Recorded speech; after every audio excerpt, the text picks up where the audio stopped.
말씀하기에 앞서 몇 가지 광고사항이 조금 더 추가됐는데요. 오늘 오후 예배는 남수원로에 주일학교 순회헌신 예배로 드려집니다. 그래서 우리 교회 성도님들께서 자리를 채워주시면 좋겠고요. 또한 담임 목사님께서 출타하신 만큼 수요 예배나 금요 예배도 그리고 각종 예배도 적극적인 참여 바랍니다.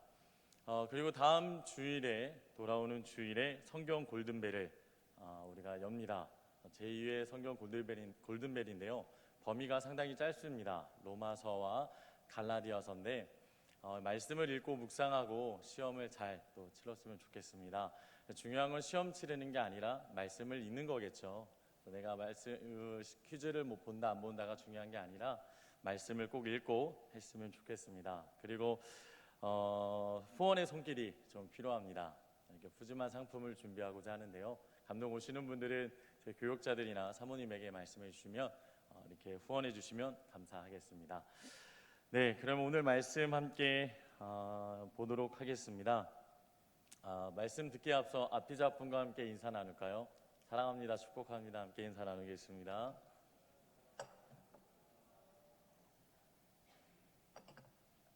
네, 사랑하며 축복합니다. 오늘 말씀은 말씀의 은혜에 잠겨라 라는 제목으로 하나님의 말씀을 여러분들에게 전하고자 합니다. 오늘 말씀은 마리아와 마르다 그리고 예수님이 등장을 합니다. 그리고 어떤 한 사건이 벌어지죠. 그래서 그 사건을 한번 본문 상황을 이렇게 자세히 살펴보고요. 그리고 그 안에서 예수님께서 오늘을 살아가는 저와 여러분들에게 가르치고자 하시는 바가 무엇인지를 한번 알아가보자 합니다. 예수님께서 제자들과 함께 지금 현재 예루살렘으로 향하는 중이십니다. 예루살렘을 향해서 목적지를 두고 제자들과 함께 걸어가던 도중에 한 마을에 들어가십니다. 예수님에 대한 소문이 그 주변에 일파만파 퍼져 있죠. 근데 한 마을에 들어가게 됐고 많은 사람들이 그곳에 모였는데 그곳에서 마르다라는 이름한 한 여자가 예수님을 자신의 집으로 초대합니다. 예수님, 오늘 저희 집에 오셔서 맛있는 식사하시고 말씀 전해주시고 이렇게 은혜를 끼쳐주셨으면 좋겠습니다. 이렇게 전달한 거겠죠. 이 일을 기쁘게 여기신 예수님은 그 집에 가게 되십니다. 당시 예수님은 어떤 분이었냐면 매우 젊은 청년에 불과했지만 그분을 존경하는 그리고 따르는 무리들이 상당히 많이 있었습니다. 예수님을 통해서 수많은 질병이 치유되기도 하고요. 그리고 악기 들린 사람들이 쫓겨나기도 하고요. 악기들이 쫓겨나기도 하고 또한은 그때 종교 지도자들과는 다른 권위 있는 말씀을 전하셨기 때문에 많은 사람들이 예수님을 좋아했고 존경했습니다. 그런 그분을 자신의 집으로 마르다가 초대한 거예요. 그럼 마르다의 입장에서는 그 마음이 얼마나 기쁘고 감사하며 설렜을까요? 여러분들도 한 번씩 경험했겠지만 여러분들의 사랑하고 존경하고 좋아하는 사람을 집으로 초대했을 때 아무리 힘든 일이라도 음식을 준비하는 일도 즐겁고 기대되고 기다려지잖아요.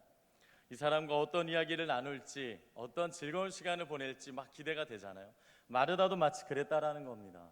주님을 초대하는 일이 즐거웠고 기뻤고 주님을 초대해서 주님께 식사를 대접하는 것이 무척이나 즐거운 일이었다라는 거예요. 기쁨과 감사가 그녀 안에 있었다라는 겁니다.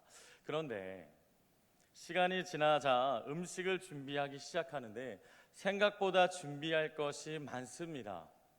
그래서 마르다의 마음은 처음과 달리 조금씩 변하기 시작해요. 조급해졌다라는 것이죠. 자, 예수님을 초대했다고 했지만 예수님을 따르는 12제자가 있습니다. 그리고 그 외에 예수님을 좋아하고 따르는 사람들도 초대를 받았겠죠. 그러니까 마르다의 집에는 예수님뿐만 아니라 많은 사람들로 인산인해를 이루었다라는 겁니다. 이것을 다 준비하고자 하니까 마르다는 처음에 마음이 식어져 가버린 채 조급해지기 시작합니다. 그래서 일손이 부족하니까 자신의 동생 마리아를 찾기 시작합니다. 마리아는 도대체 어디 있는 거야? 라고 마리아를 막 찾기 시작해요. 그런데 동생을 찾고 보니 동생은 그저 주님의 발치에 앉아 그의 말씀을 듣고 있었다라는 겁니다. 함께 지금 준비를 해도 모자랄 판에 주님의 발치 앞에 앉아 말씀을 듣고 있었다라는 거예요. 마르다의 마음은 어땠을까요? 쟤 지금 뭐 하는 거야? 화가 나지 않았을까요? 실제로 마르다의 마음에는 기쁨과 감사는 어느새 사라지고 분노와 짜증이 일기 시작합니다. 성경 말씀을 보면 그 마음이 그대로 느껴져요. 마리아에게 대한 짜증도 느껴지고요. 그 다음에 그 짜증이 누구에게 향하냐? 예수님에게도 향합니다. 그래서 짜증난 마르다는 예수님께 이렇게 불평을 털어놓습니다.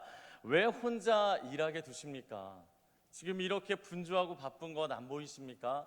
지금 마리아가 주님의 발치 앞에서 말씀을 듣는 게 중요한 게 아니라 저의 일손을 도와야 되지 않습니까? 처음 주님을 향했던 마음은 사라지고 그가 불평을 가지고 주님 앞에 이렇게 토로합니다. 심지어 주님을 초대한 그가 예수님께 명령하기도 합니다. 자신을 도와주게 해주십시오. 마리아를 시켜서 나를 좀 도와주게 해주십시오. 이렇게 얘기를 했다라는 것이죠. 예수님은 마르다에게 이 이야기를 듣고 이렇게 대답하십니다. 네가 많은 일로 염려하고 근심하나 몇 가지만 하든지 혹은 한 가지만이라도 족하니라. 마리아는 좋은 편을 택하였다라고 이야기를 하십니다. 분명한 것은 예수님은 화내거나 꾸짖었다는 게 아니에요. 주님을 초대했고 그분을 대접하는 마르다를 주님은 또한 사랑하셨습니다. 그의 행동에 화내거나 꾸짖는 게 아니라 그저 안타까웠다라는 거예요. 그 처음 마음이 변했던 그녀를 향한 주님의 마음은 안타까움이었다라는 겁니다. 오늘 이 말씀을 보면서 많은 사람들은 이 본문에 대해 이런 식으로 오해하기도 합니다. 나는 마르다처럼 신앙생활하지 않고 마리아처럼 말씀 중심의 신앙생활을 해야지 라는 경우가 있어요. 그러니까 이 본문 말씀을 보고 옳고 그름의 문제로 접근하는 경우들이 있습니다. 마르다는 틀렸고 마리아는 옳았어. 마리아처럼 우리가 해야 돼 라고 생각하는 사람도 있을지 모르겠습니다만 이 이야기는 예수님께서 그 이야기를 하려고 하신 게 아니라는 겁니다. 옳고 그름의 문제가 아니라는 거예요. 신앙생활에서는 분명 마르다처럼 섬기고 헌신하고 봉사하는 것도 무척이나 중요하다라는 겁니다. 오늘날 모두 다 예배만 드리면 교회 청소는 누가 합니까? 오늘날 내가 말씀만 좋아요 하면 식당 봉사는 누가 합니까? 오늘날 내가 말씀이 최고예요 하면 그 밖에 이 헌신하고 봉사하는 일을 누가 감당합니까? 교회에서는 마르다 같은 사람도 필요하고 마리아 같은 사람도 반드시 있어야 한다라는 것입니다. 그런 본문 말씀을 통해서 주님이 저와 여러분들에게 가르쳐주고 싶은 것은 어떠한 것일까요? 옳고 그름의 문제가 아니면 어떠한 가르침이 있는 것 같은데 도대체 주님은 오늘을 살아가는 저와 여러분들에게 어떤 말씀을 해주고 싶으신 걸까요? 첫 번째는 우리는 무엇이 주님을 기쁘시게 하는지 생각하고 행해야 된다는 겁니다. 자, 본문에서 마르다에게 우리가 마르다의 그 모습을 통해서 저렇게 주님 앞에 원망하고 불평해 라고 핏잔을 줄 수 있을지 모르겠지만 저는 마르다에게도 배울 점이 있다고 생각이 듭니다. 마르다에게 어떠한 점을 배울 수 있을까요? 마르다는 예수님을 초대하고 식사를 대접했다라는 거예요. 이 말을 다시 말하면 그녀는 주님을 기쁘시게 하려고 했다라는 겁니다. 그것이 우리가 배울 점이라는 거예요. 물론 그 마음이 변질됐지만 그가 처음에 기쁨과 감사로 주님을 섬기려고 했던 그 마음은 우리가 본받을 줄 알아야 된다라는 겁니다. 신앙생활을 하면 나도 모르게 하나님이 중심이 아니라 내가 중심이 되는 경우가 있다라는 겁니다. 나의 만족과 나의 유익과 나의 기쁨이 우선시되는 신앙생활, 내가 기쁘고 내가 유익이 되면 됐지 라는 그것에 내 중심이 되는 신앙생활로 치우치는 경우가 있다는 겁니다. 하지만 반드시 알아야 될 것은 우리가 그리스도인으로 산다라는 것은 하나님을 기쁘시게 하는 삶이라는 겁니다. 하나님을 중심으로 두는 삶은 나를 기쁘게 하는 것이 먼저가 되는 게 아니라 하나님을 기쁘시게 하는 것이 먼저가 돼야 된다는 겁니다. 히브리서 12장 28절에 그러므로 우리가 흔들리지 않는 나라를 받았은즉 은혜를 받자 이로 말미암아 경건함과 두려움으로 하나님을 기쁘시게 섬길지니 하나님을 기쁘시게 하는 것이 우리에게 무척 중요한 일이라는 겁니다. 그런데 사실 하나님을 기쁘시게 하는 일은 우리 그리스도인들에게 무척 자연스러운 일입니다. 예수 그리스도를 주라 시인하고 그분을 구원자라 믿는 자들에게는 그 마음에 하나님께서 성령을 선물로 허락하십니다. 그래서 고린도후서 1장 22절에 그가 또한 우리에게 인치시고 보증으로 우리 마음에 성령을 주셨느니라. 아멘. 예수 그리스도의 그 십자가의 은혜, 그 구원의 은혜를 믿는 모든 자들에게 성령을 허락하셨다라는 거예요. 그리고 이 성령님은 우리 안에서 무슨 일을 하시냐? 하나님을 기쁘시게 하고자 하는 마음을 끊임없이 우리에게 불어넣어 주신다라는 겁니다. 그래서 빌립보서 2장 13절에 너희 안에 행하시는 이는 하나님이시니 자기의 기쁘신 뜻을 위하여 너희에게 소원을 두고 행하게 하시나니. 아멘. 끊임없이 어떻게 하면 내가 하나님을 기쁘시게 할까라는 마음을 불어넣어 주신다라는 거예요. 그러니까 내가 정말 주님의 뜻대로 바로 살고자 한다면 내 마음 가운데 반드시 내가 어떻게 하면 주님을 기쁘시게 할까라는 마음이 일어난다라는 겁니다. 사랑하는 성도 여러분, 저와 여러분들, 우리는 우리에게 주어진 이 삶 속에서 내가 어떻게 하면 주님을 기쁘시게 할까 고민해야 된다는 것입니다. 내가 어떻게 하면 하나님을 기쁘시게 할까 고민하고 우리가 실천하고 행해야 한다라는 것이죠. 뿐만 아니라 이 교회 안에서도 내가 어떠한 일들을 감당해야 주님을 기쁘시게 할까, 내가 어떠한 일을 해야 하나님이 좋아하실까 우리가 고민해야 한다는 것입니다. 교회를 그냥 왔다 갔다 하는 사람들이 있어요. 먼 발치에서 예배만 드리고 돌아가는 분들도 사실 계십니다. 그런데 사실 주님이 원하시는 것은 그 예배 현장에만 있는 것이 아니라 주님을 기쁘시게 하는 삶을 살기를 원하신다는 것을 기억해야 한다는 것입니다. 내가 어떻게 하면, 내가 어떤 섬김과 헌신을 할 때 주님이 기뻐하실까, 그리고 행해야 한다는 것이죠. 마르다에게 분명 이 점을 배워야 된다는 것입니다. 주님을 초대하고 주님을 기쁘시게 하는 일, 우리도 그 일에 동참하시기를 소망합니다. 또한 마르다에게 배울 점은 어떠한 것이냐? 그녀는 기쁨과 감사의 마음으로 섬기려 했다라는 거예요. 아까도 말씀드렸다시피 이 마음이 변질되었고 변화되긴 했지만 분명한 것은 처음에 기쁨과 감사의 마음으로 섬기려 했다라는 것입니다. 감사가 있었다라는 거예요. 그 예수님이 나의 집에 오시다니, 그 예수님이 나의 초대에 응하시다니, 그 예수님을 내가 식사 대접할 수 있다니, 그 예수님에게 내가 헌신할 수 있다니, 이 감사의 마음이 마르다에게 가득했다라는 겁니다. 오늘 우리에게도 마찬가지 아닙니까? 하나님을 기쁘시게 하는 일에 내가 동참할 수 있다니, 우리 또한 기쁨과 감사로 행해야 된다는 것입니다. 나 같은 죄인이었는데, 아무 쓰잘데기 없는 연약한 죄인이었는데 그저 구원해 주시고 그 은혜를 베풀어 주시고 주님의 영광을 위하여 살아가게 하시니 감사합니다. 그 감사의 마음을 가지고 주님을 기쁘시게 해야 될 줄 믿습니다. 하나님을 기쁘시게 하는 일에 이 기쁨과 감사를 잃지 않기를 원합니다. 그 은혜가 있기를 바라요. 자, 그러면 주님이 또한 이 본문 말씀을 통해서 여러분들에게 또한 가르쳐주고 싶은 것이 어떠한 것이 있을까요? 두 번째는 우리는 무엇이 주님의 마음을 안타깝게 하는지를 알아야 된다는 거예요. 자, 앞서 말씀드렸다시피 마르다에게 배울 점은 주님을 기쁘시게 하려고 했다라는 것, 그리고 기쁨과 감사로 이 모든 것을 감당하려 했다라는 것, 이것이 배울 점이라고 했습니다. 하지만 마르다를 통해서 우리가 깨달아야 될 부분도 있다라는 것이죠. 문제는 마르다의 이 마음이 짜증과 분노로 변화됐다라는 겁니다. 그리고 주님께 불평까지 했다라는 거예요. 앞서 말씀드렸다시피 우리가 섬기는 것, 봉사하는 것, 헌신하는 것, 교회에서 열심히 충성을 다하는 것 무척 중요한 일입니다. 그런데 주님은 마르다의 어떠한 모습을 지적하고 계시다라는 거예요. 주님이 지적하시는 것은 마르다의 섬김을 문제 삼는 게 아니라는 겁니다. 섬김이 문제가 아니라 기쁨과 감사를 잃어버린 섬김과 봉사를 지적하고 계시다라는 거예요. 너가 섬기는 일은 무척 잘하는 일이다. 그러나 너의 마음 가운데 지금 기쁨과 감사가 사라졌구나. 너의 처음 마음이 변질되었고 잃어버렸구나. 이것을 안타까워하고 계시다라는 것입니다. 우리가 신앙생활하다 보면 이런 경우들을 종종 경험하게 돼요.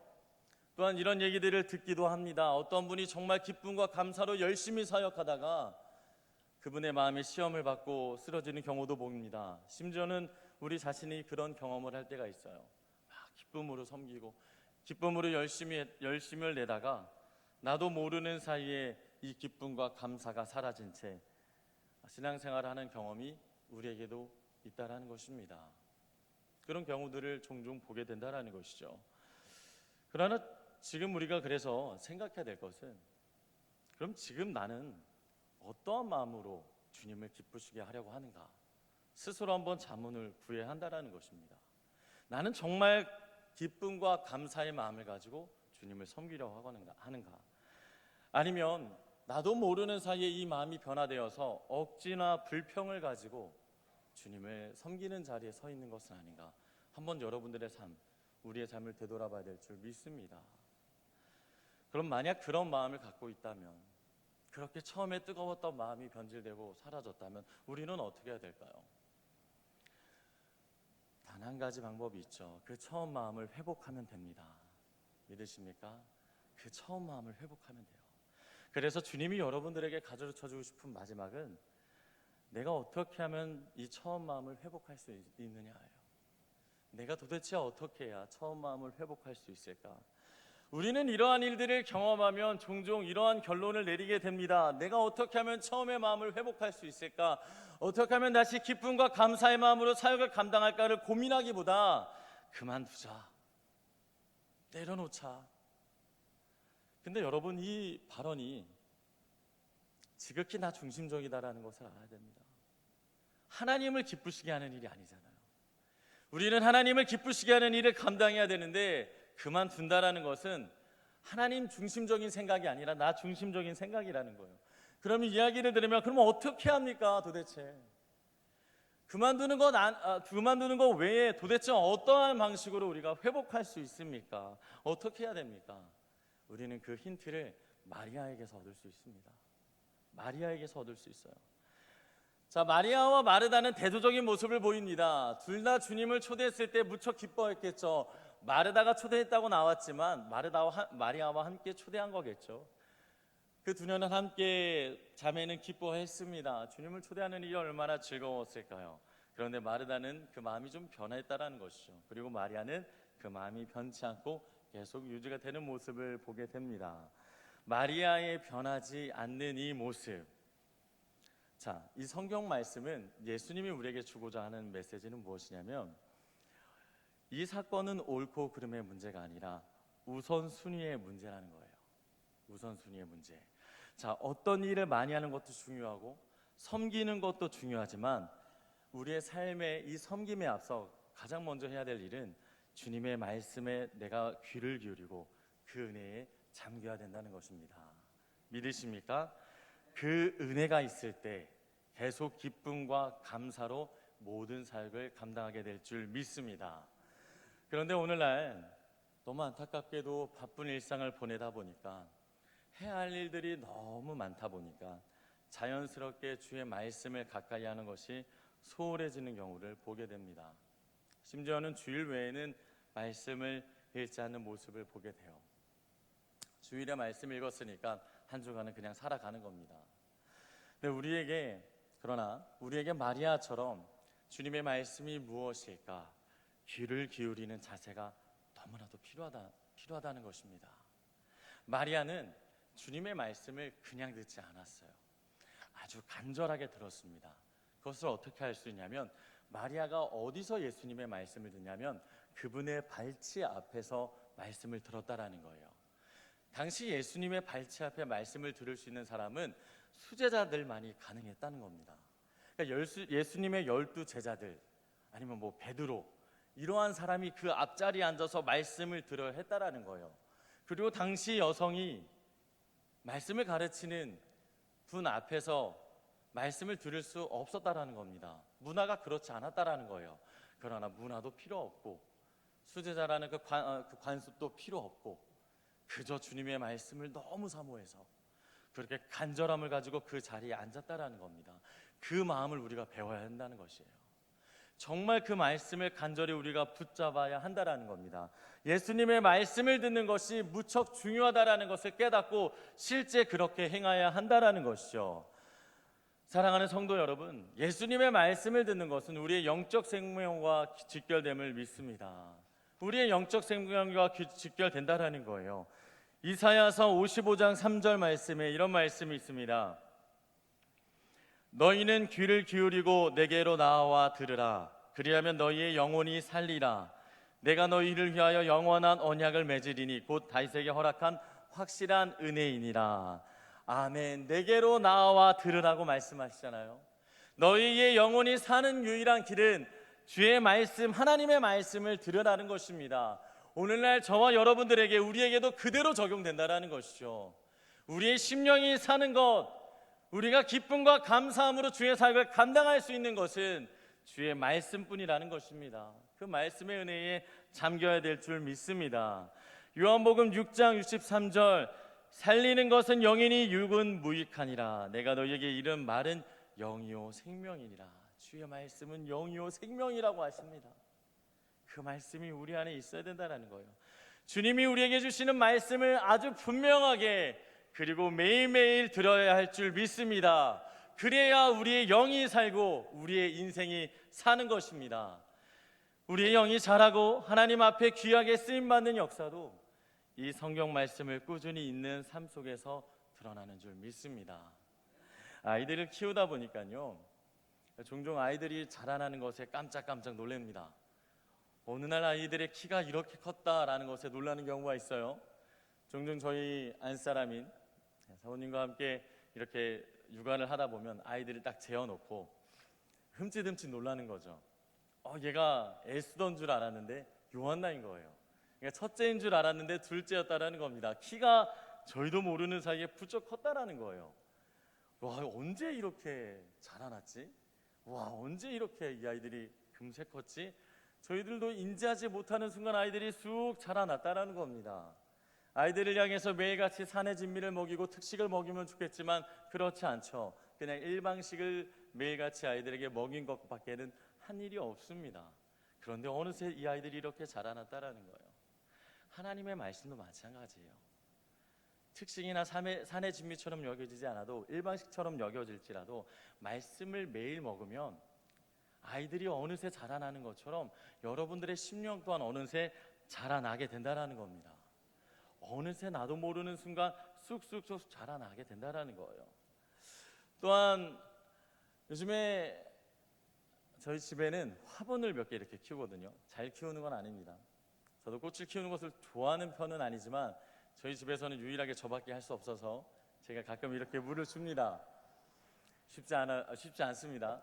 제가 좋아해서가 아니라 꽃 선물을 받으니까 그냥 주기가 아깝잖아요. 그래서 이렇게 뭐 다육이도 있고 여러 가지 꽃이 좀 있어요. 화분들이 한 10개 좀 되는 것 같아요. 처음에는 어떻게 키워야 될지 모르니까 이게 매일같이 물을 줘야 되는 꽃도 있고 아닌 꽃들도 있더라고요. 아무튼 뭐 여러 가지 다양한 종류의 꽃들 때에 맞게끔 물을 줍니다. 때에 맞게끔 영양제도 줘요. 그런데 어느 순간 보면 저도 모르는 사이에 이 화분에 꽃이 피어 있더라고요. 어느 순간 저도 모르는 사이에 이 화분에 식물이 자라 있더라고요. 어느 순간 우리의 삶 가운데 영적인 성장이 이루어지는 것은 하나님의 말씀뿐입니다. 말씀을 가까이 하십시오. 그 은혜 안에 잠길 때에 기쁨과 감사의 마음으로 우리의 삶을 감당하게 될 줄 믿습니다. 특별히 성경 골든벨이 이번 주에 하게 되죠. 말씀 설교에 이어 성경 골든벨, 좀 반칙인 것 같지만 아무튼 성경 골든벨에 다양한 상품이 당연히 준비되어 있습니다. 아주 맛있는 것들, 재미난 것들이 많이 준비되어 있지만 우리 교회에서 원하는 것, 담임 목사님과 사모님이 원하는 것은 말씀을 읽는 거예요. 퀴즈에서 1등하는 게 아니라 말씀을 가까이 하는 겁니다. 내려놓았던 그 말씀을 들기를 원하는 거예요. 오늘 이 말씀을 듣고 나서 여러분들의 삶 가운데 마리아처럼 이 말씀에 대한 사모함이 있기를 주님의 이름으로 축복합니다. 사랑하는 성도 여러분, 우리 함께 기쁨과 감사함으로 더욱이 하나님을 기쁘시게 하기를 힘쓰기 원합니다. 또한 우리 함께 하나님의 말씀의 그 은혜에 잠기기를 소망합니다. 때론 사역하다 보면, 때론 주님을 기쁘시게 하는 일을 감당하다 보면 왜 힘든 일이 없겠습니까? 왜 힘든 일이 없겠어요? 분명히 나도 모르는 새에 힘든 일도 있고 지치는 일도 있고 괴로운 일도 있고 다 내려놓고 싶을 때도 당연히 있죠. 그러나 그 순간에 내려놓는 것이 정답이 아니라 하나님의 말씀 속에 위로를 얻고 힘을 얻으시기를 주님의 이름으로 축복합니다. 주님은 다 아세요. 그 힘든 거 다 아십니다. 그리고 그 말씀을 통해서 일으켜 주시고 위로해 주시기를 원한다는 사실 기억하시기를 주님의 이름으로 축복합니다. 기도하겠습니다.